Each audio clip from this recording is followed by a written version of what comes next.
حضرت لقمان علیہ السلام کسی رئیس کے یہاں نوکری کرتے تھے۔ اللہ تعالیٰ کی محبت اور معیت سے ان کے اندر ایسے پاکیزہ اور اعلیٰ اخلاق و عادات موجود تھے جو انسانیت کی رفعت و شرافت، مقبولیت عند اللہ کے صحیح مصداق تھے، اور جن کی تفصیل و تشریح حق تعالیٰ شانہ نے سورہ لقمان میں بیان فرمائی ہے۔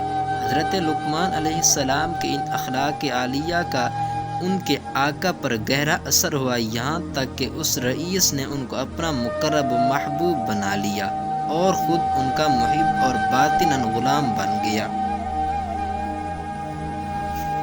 از محبت شاہ بندہ میشود، یہ محبت کی کرامت ہے کہ محبت سے بادشاہ اپنے محبوب کا غلام بن جاتا ہے۔ پھر اس رئیس کا یہ معمول ہو گیا کہ ہر نعمت کھانے سے پہلے حضرت لقمان علیہ السلام کی خدمت میں پیش کرتا، اور جب لقمان علیہ السلام آسودہ ہو کر کھا لیتے تو بچا ہوا یہ رئیس کھاتا۔ حضرت لقمان علیہ السلام اس رئیس کی محبت و عادت کی رعایت سے کھا لینے کے بعد بقیہ اس کے لیے بھیج دیا کرتے۔ ایک دن آقا کی خدمت میں کہیں سے خربوزہ آیا۔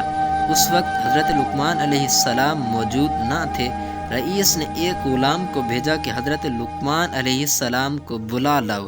جب حضرت لقمان علیہ السلام تشریف لائے تو رئیس نے اپنے ہاتھ سے اس خربوزے کی کاشیں بنائی اور ایک ایک کاش محبت سے کھلاتا جاتا تھا، اور دل ہی دل میں مسرور ہو رہا تھا کہ میری اس محبت کا ان پر کیا اثر ہو رہا ہوگا۔ حضرت لقمان علیہ السلام خوشی خوشی ہر کاش کھاتے اور شکر بجا لاتے، یہاں تک کہ 70 کاشیں کھا لی اور ایک کاش باقی رہ گئی تو اس رئیس نے کہا کہ اس کو میں کھاؤں گا تاکہ دیکھوں کہ یہ خربوزہ کتنا شیریں تھا۔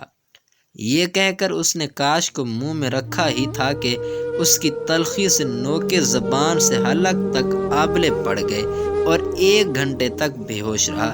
جب آفاقہ ہوا تو حضرت لقمان علیہ السلام سے عرض کیا کہ اے جانے جاں، آپ نے کس طرح اس خربوزے کو حلق سے فرو کیا اور اس قہر کو کس طرح لطف سمجھا؟ جب ایک کاش کھانے پر مجھ پر یہ بلائیں آئی تو 70 کاشوں کو آپ نے کس طرح برداشت کیا؟ حضرت لقمان علیہ السلام نے ارشاد فرمایا کہ اے خواجہ، آپ کے دستے نعمت سے سدا نعمتیں کھائی ہیں، جن کے شکر کے بوجھ سے میری کمر خمیدہ ہو رہی ہے۔ بس مجھے اس بات سے شرم آئی کہ جس ہاتھ سے اس قدر نعمتیں ملی ہوں، اسی ہاتھ سے آج اگر ایک تلخی عطا ہو رہی ہے تو اس سے انحراف و روگردانی کروں۔ اے خواجہ، شکر عطا فرمانے والے آپ کے ہاتھ کی لذت نے اس خربوزے کی تلخی کو شیریں سے مبدل کر دیا۔ حق تعالیٰ شانہ کے بے شمار انعامات احسانات بندوں پر ہو رہے ہیں، لیکن اگر کوئی واقعہ یا حادثہ کبھی بظاہر تکلیف دہ پیش آ جاتا ہے تو انسان ناشکرا اور بے صبر ہو جاتا ہے، مگر جن بندوں کو اللہ تعالیٰ نے اپنے نیک اور مقبول بندوں کے فیض صحبت سے دین کی خوش فہمی عطا فرمائی ہے، ان کا قلب سلیم رنج و تکلیف کی حالت میں بھی اپنے رب سے راضی رہتا ہے۔ اس وقت وہ بندے دین کی اس سمجھ سے کام لیتے ہیں، سوچتے ہیں کہ یہ دنیا شفا خانہ ہے اور ہم سب مریض ہیں۔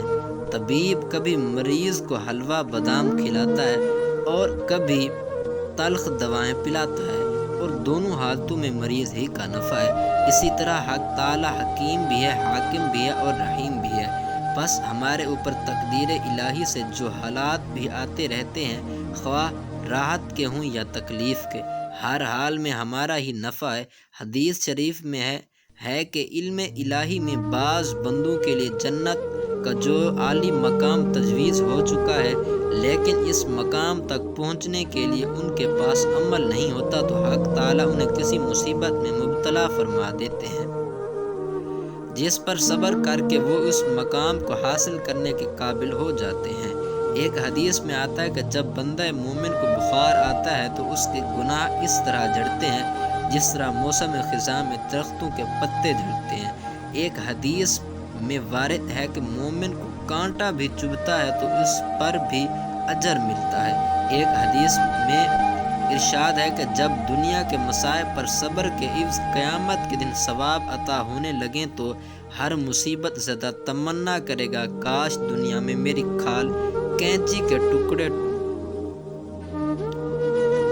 ہر مصیبت زدہ تمنا کرے گا کاش دنیا میں میری کھال کینچی سے ٹکڑے ٹکڑے کر دی جاتی تو آج کیا ہی اچھا انعام ملتا۔ بس مومن کو چاہیے کہ تکلیف کی حالت میں بھی راضی رہے، یعنی زبان پر شکایت اور دل میں اعتراض نہ لائے، البتہ گناہوں سے استغفار اور عافیت کی دعا خوب کرتا رہے۔ اے اللہ ہم کمزور ہیں، بلاؤں کے تحمل کی طاقت نہیں، آپ اپنی رحمت سے اس نعمت بلا کو عافیت کی نعمت سے تبدیل فرما دیجیے۔ مصیبت و بلا کو مانگنے کی ممانعت اور عافیت طلب کرنے کا حکم ہے۔ بلاؤں کا مانگنا اپنی بہادری کا دعویٰ ہے اور عافیت مانگنا اپنے ضعف و عاجزی کا اظہار ہے۔